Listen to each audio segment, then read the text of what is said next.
I noted sometimes, those of you who practice with me regularly, sometimes you come in here and everybody's just like child's pose in Shavasana, right? It's just like, I made it. It's usually Monday. I made it to my mat. Kind of drag it around, then come Friday morning, the weekend's here, almost, and it's all like, we're all ready to go. So that's great. So any requests before we get started? Hamstrings. Okay. Arches of the feet. Okay. Hamstrings, arches, upper back. That's good. Arches. Lolly just gave me a look like, how's he going to do that? Hamstring, arches, upper back. Real quick, this class is recorded. There are some new faces here. I think I told everybody that. So all of these classes are available in our online library. We have an online membership. We just revamped the whole thing. It's $5 a month, $60 for the year, and we get them up pretty quick, so you can access all of these classes anytime that you want, along with a bunch of other classes, shorter sequences, theme-based sequences, all kinds of different stuff. And now I'm starting to get slowly getting some just audio recordings of guided meditations in there as well. So you can check it out if you want. It's on our website. There's this quote that I come back to every now and again. It's out of the Bhagavad Gita, and it says, Krishna says to Arjuna, he says, yoga is a practice of the self, through the self, to the self. Right? Yoga is a practice of the self, through the self, to the self.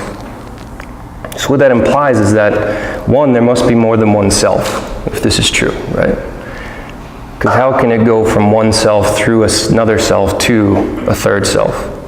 Or is it that there is one self, which those of us who have been practicing could assume or know, right? Or maybe have even read that the self that Arjuna or Krishna is first referring to is the perceived self of the ego construct, right? Our physical body, mind, self. That ego, I, separate.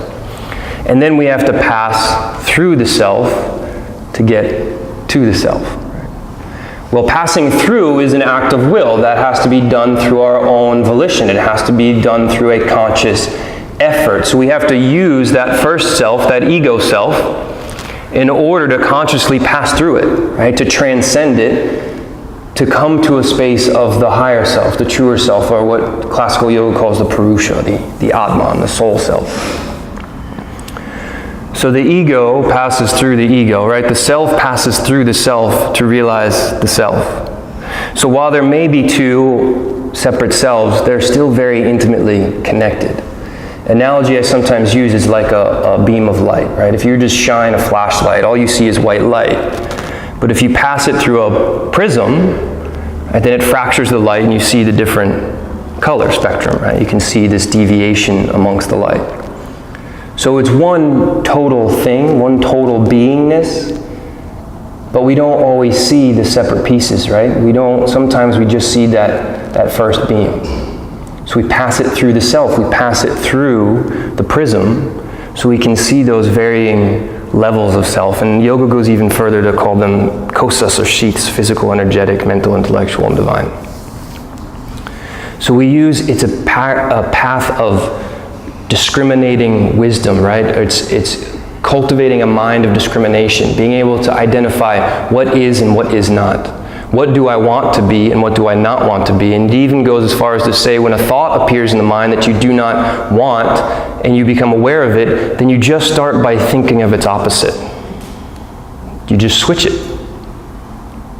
Now that takes awareness, right? We have to first pay attention to the fact that we're having the thought. So a discriminating mind, a mind that can start to see itself, of the self, through the self, to the self. Okay, so whoever, if that speaks to you as always, great. If not, great. Hamstrings, arches, upper back. You just go there, right? That's where you're working today, that's where you're working.